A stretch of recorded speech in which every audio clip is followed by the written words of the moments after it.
Wherever you go, whatever you do, throw a little at it. Omax, Vest and Briefs. Chennai தண்டையார்பேட்டையில் கஞ்சா விற்பனையை தட்டி கேட்டதால் தாக்குதலுக்கு உள்ளான இளைஞர் சிகிச்சை பலனின்றி உயிரிழந்தார்.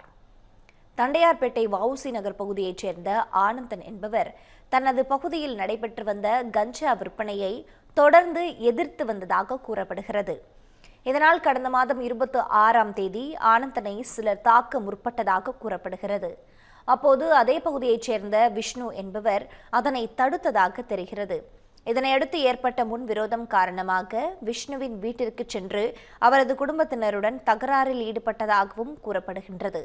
அதனைத் தொடர்ந்து இருசக்கர வாகனத்தில் சென்று கொண்டிருந்த விஷ்ணுவை மர்ம கும்பல் வழிமறித்து இரும்பு கம்பியால் தாக்கியதில் பலத்த காயமடைந்து மருத்துவமனையில் சிகிச்சை பெற்று வந்தார். இந்நிலையில் அவர் சிகிச்சை பலனின்றி உயிரிழந்ததை அடுத்து குற்றவாளிகளை விரைந்து கைது செய்ய கோரி விஷ்ணுவின் உறவினர்கள் வண்ணாரப்பேட்டை காவல் நிலையத்தை முற்றுகையிட்டு போராட்டத்தில் ஈடுபட்டனர்.